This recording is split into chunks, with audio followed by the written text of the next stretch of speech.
sepanjang bulan Maret ini kita punya tema besar gitu ya. Dan ini tema seluruh gereja Mawar Siaran di Indonesia maupun yang ada di luar negeri gitu ya.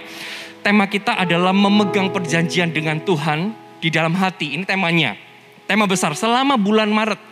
Kenapa? Karena Tuhan mau kita tetap percaya akan setiap janji Tuhan, akan setiap penggenapan visinya di dalam segala keadaan.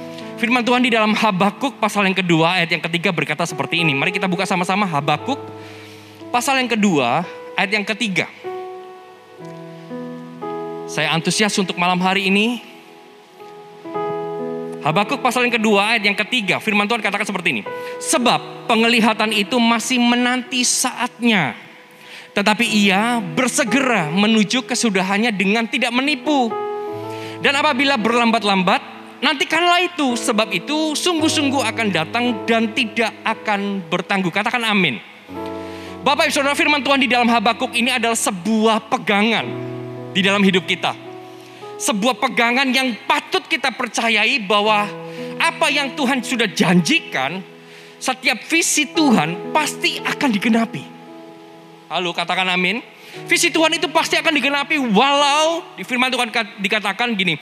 Walau masih menanti saatnya. Tetap bersegera menuju kesudahannya. Walaupun masih menanti, tetap dia akan bersegera menuju penggenapan.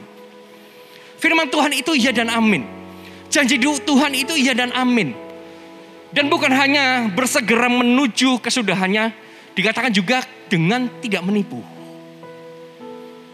Tuhan itu kalau berjanji sama kita gak pernah tipu-tipu. Dan Tuhan kalau berjanji gak cuman ngiming-ngimingi ya. Bahasa Jawa ngiming-ngimingi tahu ya. Tangkap sesuatu. Ngiming-ngimingi tahu ya. Ya kayak kasih gini. Ini loh mau. Begitu kita mau ambil kok nyimut gitu. Itu kalau anak kecil biasa kayak gitu. Itu ngiming-ngimingi. Mau begitu. Oh mau gini kok nyimut gitu. Itu ngiming-ngimingi. Tuhan gak pernah seperti itu. Ketika dia berjanji, dia akan menggenapinya. Firman Tuhan juga katakan entah itu di dalam keadaan berlambat-lambat. Mungkin ada tantangan atau dalam masa sukar, masa sulit. Tuhan berkata nantikanlah itu. Nantikanlah itu sebab sungguh-sungguh akan datang tidak akan bertangguh. Sekalipun kita melihat kok kayaknya janji Tuhan gak mungkin. Ini loh masa sukar. Ini loh masa kering. Tapi Tuhan berkata, nantikanlah itu. Nantikan. Karena itu sungguh-sungguh akan datang dengan tidak bertangguh. Nantikanlah itu. Dan Tuhan itu rindu mengajarkan kepada kita untuk simpan segala perkara yang Tuhan berikan di dalam hati kita. Nantikanlah itu.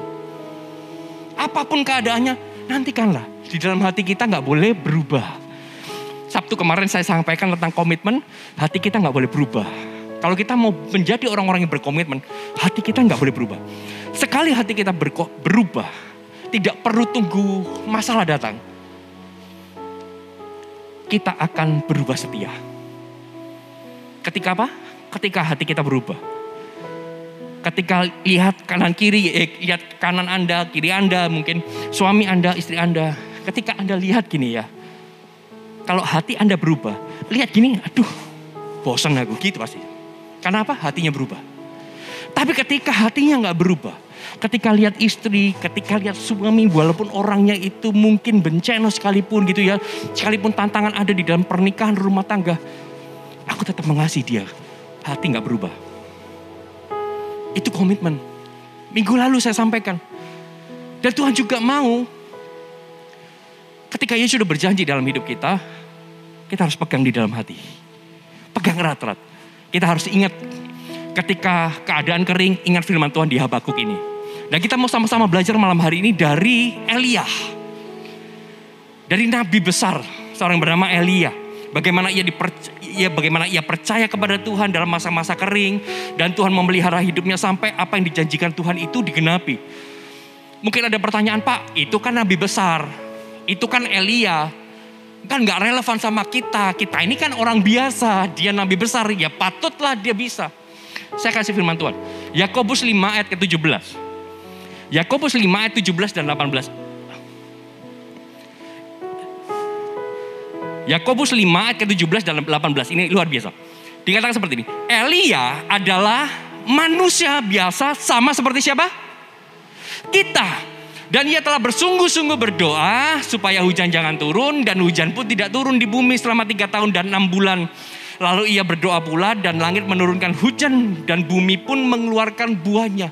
Firman Tuhan di dalam Yakobus katakan jelas bahwa Elia itu manusia biasa sama seperti kita. Artinya ketika kita belajar dari Elia itu sangat relevan. Apa yang Elia bisa lakukan, apa yang Elia kerjakan, apa yang Tuhan kerjakan di dalam hidup Elia, itu yang Tuhan akan kerjakan juga di dalam hidup kita. Karena sama, Elia adalah manusia biasa sama seperti kita. Tuhan itu kalau mau pakai sesuatu, pakai orang nggak pernah pilih-pilih atau pilih kasih. Karena ini namanya Elia, tak pakai. Karena ini namanya Elisa, ya jadi second leadernya, anaknya. Enggak pernah pilih-pilih. Makanya saya percaya kalau Tuhan bisa pakai Elia, kalau Elia bisa melakukan sesuatu di masa-masa kering, maka saya percaya kita pun juga bisa melakukannya. Yang setuju katakan amin. Kita buka sama-sama 1 Raja-Raja. 1 Raja-Raja pasal yang ke-17 ayat pertama sampai ayat yang ke-6. Ini adalah firman Tuhan yang mungkin sering kali kita baca, tapi Tuhan memberikan saya sebuah pemahaman yang berbeda, sudut pandang yang berbeda. 1 Raja-Raja pasal yang ke-17 ayat yang pertama sampai ke-6. Yang sudah ketemu katakan puji Tuhan. Belum semua. Yang sudah ketemu katakan puji Tuhan. Lalu berkatalah Elia, orang Tisbe, dari Tisbe Gilead, kepada Ahab, demi Tuhan yang hidup Allah Israel yang kulayani, sesungguhnya tidak akan ada embun atau hujan pada tahun-tahun ini kecuali kalau ku katakan. Ini Elia disuruh berdoa mendatangkan kekeringan karena Tuhan mau menghukum bangsa Israel. Kemudian, perhatikan, datanglah firman Tuhan kepadanya. Firman Tuhan datang kepada Elia. Pergilah dari sini, berjalanlah ke timur dan bersembunyilah di tepi sungai Kerit di sebelah timur sungai Yordan. Engkau dapat minum dari sungai itu dan burung-burung gagak telah kuperintahkan untuk memberi engkau makan di sana. Lalu ia pergi dan melakukan seperti firman Tuhan. Ia pergi dan diam di tepi sungai Kerit di sebelah timur sungai Yordan. Dan pada waktu pagi dan petang, burung-burung gagak membawa roti dan daging kepadanya. Dan ia minum dari sungai itu. Katakan amin. Bapak ibu saudara, ini adalah sebuah keadaan di mana Tuhan itu mendatangkan kekeringan bagi bangsa Israel. Dan Elia tinggal pada zaman yang sama. Hidup pada zaman yang sama, masa yang sama. Artinya kekeringan itu bukan hanya melanda bangsa Israel, tapi juga melanda kehidupan Elia secara pribadi. Jadi kekeringan melanda bangsa Israel, kekeringan yang sama itu juga dialami oleh Elia. Dialami oleh Elia. Tapi apa yang bisa kita pelajari sama-sama dari kehidupan Elia gitu, untuk dapat terus memegang janji Tuhan pada masa-masa kering. Di ayat kedua gitu ya, firman Tuhan katakan seperti ini. Kemudian datanglah firman Tuhan kepadanya. Ayat ketiga katakan, pergilah dari sini berjalan ke timur. Lalu ayat berikutnya, engkau dapat minum dari sungai itu. Lalu ayat berikutnya berkata, lalu ia pergi dan melakukan seperti firman Tuhan. Yang pertama yang bisa kita pelajari dari Elia adalah pergilah dari sini dan minum dari sungai Kerit. Dicatat dulu, nanti saya akan jelaskan. Ini adalah perintah Tuhan. Tuhan berkata, kemudian datanglah firman Tuhan kepadanya. Datang kepada Elia. Elia diminta, pergi dari sini, berjalan ke timur. Pergi dari sini, berjalanlah ke timur. Lalu di ayat berikutnya, engkau dapat minum dari sungai itu. Dan di ayat berikutnya, lalu Elia pergi dan melakukan seperti firman Tuhan. Apa yang bisa kita pelajari? Pergilah dari sini dan minum dari sungai Kerit. Ketika Tuhan memerintahkan sesuatu, belajarlah taat untuk berjalan. Ketika Tuhan memerintahkan sesuatu kepada kita, belajarlah taat untuk mengerjakan. Kita harus taat berjalan, taat melangkah meski gak masuk akal. Meski gak masuk akal. Karena apa? Karena kita tahu bahwa sungai Kerit adalah sungai yang kecil. Tapi di sini kita bisa belajar bahwa Tuhan itu selalu membawa orang-orang yang taat melangkah keluar untuk menghindari kekeringan. Ketika kekeringan itu melanda bangsa Israel, firman Tuhan langsung datang di dalam hidupnya Elia. Pergi dari sini, ke timur. Orang yang taat selalu terhindar dari kekeringan. Selalu terhindar. Elia juga sama. Begitu Tuhan menjatuhkan kekeringan di bangsa Israel, semua kering. Tapi Tuhan mengasihi Elia. Dia berkata, Elia, bangkit, pergi ke sana, ke timur. Kamu minum dari sungai Kerit. Orang yang taat, minimal akan melihat jalan Tuhan di masa-masa kekeringan. Cara Tuhan mungkin unik di dalam kehidupan setiap kita. Loh kenapa? Di sini kan lebih enak Tuhan. Kenapa kok harus ke Kerit? Kan banyak sungai-sungai yang lebih besar. Yang lebih bersih. Sungai Kerit adalah sungai yang kecil. Jika terjadi kekeringan di Israel, maka sungai itu harusnya menjadi sungai yang habis dulu airnya. Pasti habis dulu. Karena sumber air sungai Kerit itu berasal dari air hujan. Bayangkan, hujan gak turun. Tapi Elia justru disuruh pergi kepada sungai yang sumber airnya dari air hujan. Sesuatu yang gak make sense, gak masuk akal. Tapi dari sini kita bisa melihat walau dilanda kekeringan, tempat yang sumber airnya dari hujan sekalipun, Tuhan bisa pakai untuk memelihara kita yang taat. Tuhan bisa pakai tempat yang kita anggap sederhana, tempat yang kecil, tempat yang gak masuk akal. Tuhan bisa pakai kepada orang-orang yang taat. Kerit berbicara bahwa yang kecil bagi manusia, yang simpel bagi manusia di tangan Tuhan akan jadi pemelihara kita di masa sukar. Bukankah janji Tuhan tahun ini adalah janji yang besar dalam hidup kita? Visinya aja besar, apalagi janjinya. Kalau Tuhan memberikan mimpi yang besar buat kita, dreams and vision, sesuatu yang gak bisa diukur dengan kekuatan manusia, hanya iman yang mengukur, maka janjinya pasti lebih besar di dalamnya. Halo, janjinya besar. Kerit berbicara yang kecil bagi kita, yang sederhana bagi kita, yang simple bagi manusia di tangan Tuhan, akan jadi pemelihara kita di masa yang sukar. Makanya ketika kita disuruh melakukan perkara yang sederhana, pergi ke tempat yang biasa, memulai pelayanan yang kecil, jangan kita menginginkan sesuatu yang besar. Momen ini juga momen revolution. Anda bisa mendaftarkan diri Anda untuk melayani. Gak ada pelayanan besar, pelayanan kecil. Kalau Tuhan perintahkan, ayo melayani. Go, jalan aja melayani.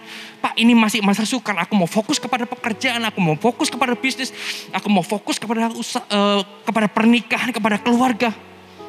Kalau Tuhan yang perintahkan, jalanlah ke timur. Karena ketika engkau berjalan, engkau melangkah, Bapak Saudara. Hal yang kita anggap, gak mungkin lah itu bisa jadi sumber jalan keluar dalam hidupku. Tapi ketika kita melangkah, ternyata ada jalan keluar. Itu yang dialami Elia. Bagaimana dia bisa memelihara janji Tuhan di dalam hati. Yaitu dia taat melangkah. Ketika Tuhan perintahkan sesuatu, belajarlah taat untuk mengerjakannya. Katakan amin. Yang kedua, dari Elia ini apa yang bisa kita pelajari? Karena sedikit dari Tuhan atau apa yang kecil menurut kita itu pasti memelihara dan menjadikan kita besar. Ya, setuju katakan amin. Ayat berikutnya dikatakan gini. Pergilah dari sini, berjalanlah ke timur dan, perhatikan, bersembunyilah di tepi sungai Kerit di sebelah timur sungai Yordan. Bersembunyi di tepi sungai Kerit. Tuhan gak cuma perintahkan Elia untuk pergi ke timur, untuk bangkit berdiri jalan. Tapi Tuhan juga perintahkan Elia untuk bersembunyi di tepi sungai Kerit. Tahu nggak? Saya cari arti sungai Kerit itu artinya apa sih? Ternyata Kerit itu artinya dipotong, dipangkas, dibersihkan. Itu arti Kerit. Saya teringat firman Tuhan di dalam Yohanes 15 ayat kedua. Setiap ranting padaku yang tidak berbuah dipotongnya, dan setiap ranting yang berbuah dibersihkannya supaya ia lebih banyak berbuah. Artinya ketika Tuhan itu menyuruh kita bersembunyi gitu ya, Tuhan tidak sedang mengecilkan kita. Tapi justru membuat kita jadi lebih banyak berbuah. Bersembunyi di tepi sungai Kurit. Cara Tuhan dengan suruh bersembunyi. Bersembunyilah. Karena Tuhan mau buang setiap hal yang gak diinginkan. Karena Tuhan mau membangun apa yang diperlukan. Sometimes caranya gak wow. Gak spektakuler menurut kita. Tuhan aku mau lo dipakai besar. Aku mau lo dipakai besar. Caranya gimana Tuhan? Kamu harus pelayanan mimbar. Berdiri di hadapan jutaan orang. No. Sama ketika murid-murid itu datang. Tuhan,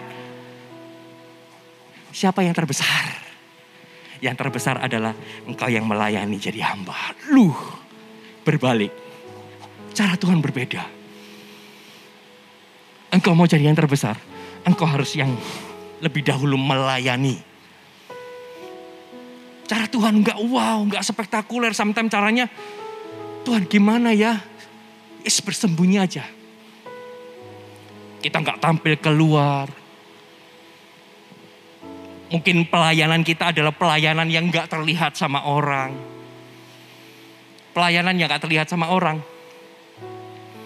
Itu tetap terlihat sama Tuhan. Halo, amin. Bersembunyi artinya enggak nampak, enggak kelihatan, tidak dikenal. Atau berdiam diri. Itu bersembunyi. Karena membangun apa yang ada di dalam kita lebih penting daripada membangun apa yang kelihatan. Membangun apa yang ada di dalam dengan baik dan benar akan dengan sendirinya membangun apa yang ada di luar kita. Enggak perlu kita repot-repot bangun reputasi kita. Bangun karakter di dalam diri kita, maka reputasi akan membangun dirinya sendiri. Reputasi akan membangun dirinya sendiri. Dan kalau kita baca firman Tuhan, kita akan tahu bahwa ini adalah awal ministrinya Elia. Sebelum Elia itu mengalahkan ratusan Nabi Baal, sebelum Elia itu menurunkan hujan api, karena ia dijuluki man of fire, manusia api. Semua orang mengenal Elia sebagai nabi besar, bahkan orang Yahudi. Makanya ketika Petrus, Yohanes, Yakobus melihat Yesus bertemu dengan Elia dan Musa, dia begitu senang. Aku mau dirikan kemah tenda. Satu buat mau dirikan kemah. Satu buat Tuhan Yesus. Satu buat Elia. Satu buat Musa. Karena apa? Musa lambang hukum tertua. Hukum tertinggi. Taurat. Elia nabi besar. Tapi ini adalah awal ministrinya. Awal ministrinya Elia itu sungai Kerit. Di mana Tuhan, apa janjimu dalam hidupku? Kamu pergi aja ke Kerit, kamu bersembunyi di sana. Kalau Tuhan mau pakai yang besar, kenapa harus bersembunyi? Pertanyaannya. Kenapa harus bersembunyi? Karena apa yang kita lakukan dengan tersembunyi, fokusnya bukan orang melihat kita, tapi Tuhan yang lihat kita. Itu yang kita lakukan tersembunyi. Apa yang dimaksud dengan tersembunyi? Bersembunyilah. Apa yang dimaksud dengan membangun apa yang tersembunyi? Pertama itu membangun hati. Itu tersembunyi. Membangun hati itu gak ada yang lihat, gak ada yang tahu selain daripada Tuhan sendiri. Orang lain, istri, suami, anak kita gak bisa lihat ketika kita membangun hati. Ketika hati kita dikonfrontasi sama Tuhan. Kita bergumul dengan hati, kita kecewa tapi hati kita enggak. Hatiku gak boleh kecewa, gak ada yang tahu. Secara wajah kita bisa menutupi segala sesuatu, tapi di hadapan Tuhan enggak bisa.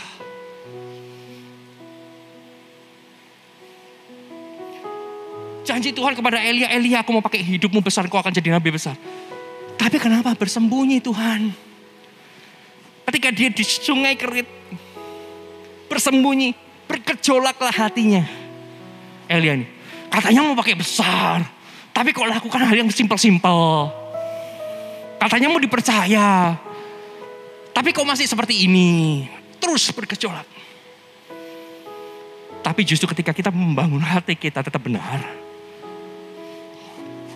gak ada orang yang tahu, Tuhan yang tahu. Makanya firman Tuhan jelas berkata, manusia melihat apa yang nampak, tapi Tuhan melihat hati. Tuhan melihat kedalaman hati kita. Mungkin kita di depan orang, oh fine, tapi di dalam hatinya kecewa. Makanya Tuhan bilang, bersembunyilah kamu. Bangun hati. Apalagi bersembunyi membangun apa? Bersembunyi itu membangun hubungan dengan Tuhan. Di Kerit, Sungai Kerit, Elia menantikan apa yang dikatakan Tuhan selanjutnya. Dia membangun hubungan. Ketika dia berdiam diri, tujuannya satu, supaya kita lebih kenal Tuhan kita seperti apa. Makanya ketika kita berada di masa-masa sukar, masa-masa kering, bangun ini. Bangun hatimu, bangun hubungan dengan Tuhan. Karena ketika engkau bangun hati, bangun hubungan dengan Tuhan, oh, saya percaya bahwa ketika Tuhan menyuruh kita bersembunyi, Tuhan tidak sedang mengecilkan kita, tapi justru akan mengangkat kita. Kita lihat Elia, dia disembunyikan terlebih dahulu, tapi setelah itu ditampilkan mengalahkan ratusan Nabi Baal. Ini yang kita harus perhatikan di dalam kehidupan kita. Sebelum Tuhan pakai seseorang, Tuhan akan suruh orang itu bersembunyi. Tuhan akan sembunyikan terlebih dahulu untuk apa? Dia membangun hati, membangun hubungan dengan Tuhan. Dan yang ketiga, dia membangun imannya. Jangan-jangan nanti kalau dikasih sesuatu yang besar, wah imannya syok kaget, syok terapi. Jadi sport jantung nanti. Makanya ketika Tuhan suruh kita berdiam, suruh kita sembunyi, Tuhan mau kita membangun iman kita juga. Ketika nanti Anda sampai di rumah, Anda bisa baca kisah peristiwa selanjutnya, yaitu bagaimana Elia setelah sungai Kerit menjadi kering, Tuhan perintahkan lagi dia ke janda untuk diberi makan jama janda. Tapi perintahnya ke janda itu, dia suruh berdiam diri. Juga sama, diulangi lagi. Sebuah peristiwa yang sama diulangi lagi. Loh, Tuhan katanya mau pakai besar. Kalau aku pakai besar harusnya aku yang jadi berkat. Aku yang nyoja biasanya. Tahu ya artinya? Aku yang traktir harusnya. Kok ini jadi aku minta sama janda? Makanya ketika kita berada di masa-masa sunyi, masa-masa kering, Tuhan perintahkan bersembunyilah. Artinya bangun hati kita, bangun hubungan kita, dan bangun iman kita. Setelah hati, hubungan, dan iman kita dibangun, saya percaya akan ada lompatan yang begitu luar biasa di dalam hidup setiap kita. Katakan amin. Yang ketiga, firman Tuhan katakan seperti ini. Lalu ia pergi dan ia melakukan seperti firman Tuhan. Ia pergi dan diam di tepi sungai Kerit di sebelah timur sungai Yordan. Pada waktu pagi dan petang, burung-burung gagak membawa roti dan daging kepadanya, dan ia minum dari sungai itu. Yang ketiga, apa yang kita bisa pelajari dari Elia untuk menyimpan perjanjian di dalam hati di masa-masa kering? Firman Tuhan katakan makan dari burung gagak yang diperintahkan Tuhan. Tuhan yang memerintahkan burung gagak. Kenapa kok burung gagak? Pertanyaannya. Di burung gagak ini bukan hanya kita harus belajar percaya bahwa bisa makan roti dan daging dari burung gagak yang adalah pemakan daging. Tapi Tuhan ajarkan, Tuhan juga mau kita tahu bahwa Tuhan bisa perintahkan siapa saja dan apa saja yang tidak masuk di akal untuk memelihara kita. Ini ada hubungannya sama Habakuk tadi. Tuhan, aku nggak punya resources, aku nggak punya sumber daya manusia, aku nggak punya sumber daya apa-apa.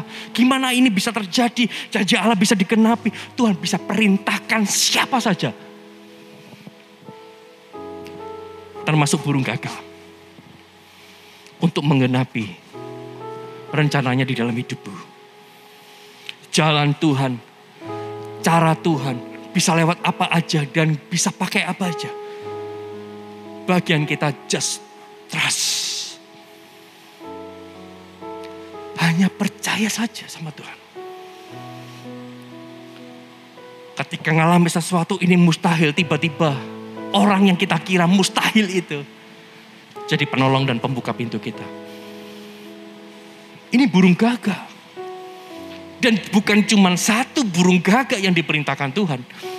Sebab firman Tuhan katakan burung-burung, artinya banyak burung gagak yang diperintahkan. Karena apa? Karena Elia mungkin tidak satu hari, tidak satu minggu, mungkin bulanan, mungkin tahunan. Makanya yang dikirim burung gagaknya, apakah burung gagaknya satu? Tidak, banyak.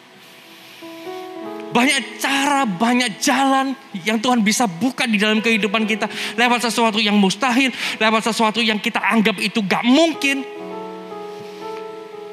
Tapi ketika kita pegang janji itu dalam hati, justru burung gagak itu yang akan datang di dalam hidupmu. Bagian kita percaya, melangkah aja, kerjakan visi, simpan janjinya di dalam hati. Dan izinkan Tuhan yang merintahkan burung gagak untuk menyediakan apa yang kita perlukan. Halo, katakan amin. Saya gak tahu apa janji yang Tuhan sudah berikan di dalam hatimu. Tapi kalau hari ini kau melihat Tuhan itu ini masa-masa sukar, masa-masa kering. Apakah janjimu itu pasti? Pegang janji itu di dalam hati. Dan izinkan burung gagak itu yang akan memelihara hidup kita. Halo, yang setuju katakan amin. Ya, setuju, berikan kemuliaan buat Allah kita.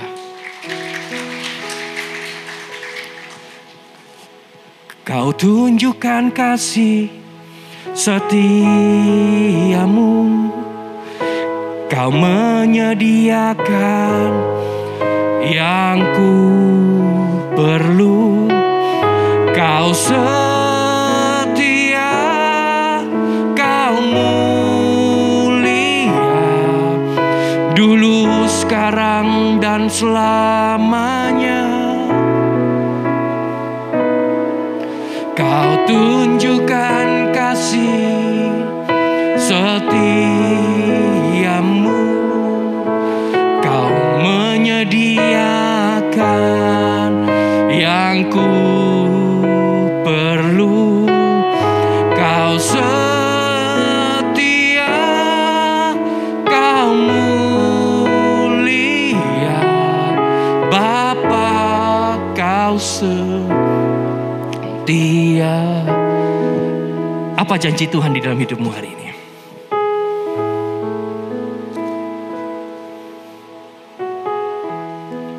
Malam hari ini, apapun yang sudah jadi janji Tuhan di dalam hidupmu, kita pegang di dalam hati kita.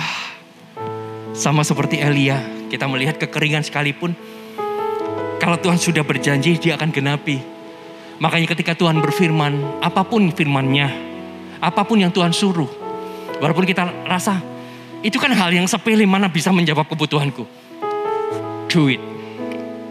Lakukan aja. Karena ketika kita melakukan, justru kita akan terhindar dari kekeringan. Justru kita akan dipelihara. Hal-hal yang sederhana, lakukan aja dengan setia. Bangun apa yang ada di dalam kita dengan bersembunyi. Bangun hati, bangun hubungan dengan Tuhan. Gak kelihatan, itu gak ada orang yang tahu. Pemimpinmu gak tahu. Tapi Tuhan tahu. Orang yang membangun hatinya, dia akan melihat kehidupannya. Jagalah hatimu dengan segala kewaspadaan, karena dari sana terpancar kehidupan. Bangun imannya juga. Kalau Tuhan sudah janji, aku akan pegang di dalam hati. Sebab imanku gak akan goyah. Halo, amin. Dan aku percaya, burung gagak pun Tuhan akan perintahkan ketika aku tidak bisa makan, tidak ada jalan. Jalan Tuhan gak terselami. Tapi saya percaya, sekali lagi firman Tuhan yang kita terima malam hari ini akan menjadi turning point, terobosan di dalam hidup kita. Yang setuju katakan amin. Mari semua saya undang bisa bangkit berdiri.